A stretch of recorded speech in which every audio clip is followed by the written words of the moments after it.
ma kuulen kirjanduse müra. Eesti ulme kihutab seal, ma näen ta peatumatut hoogu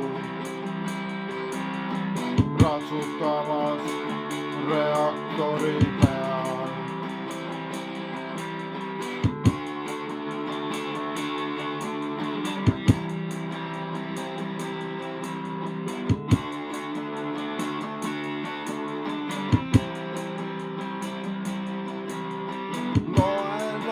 Loen, need on võõrad maailmad.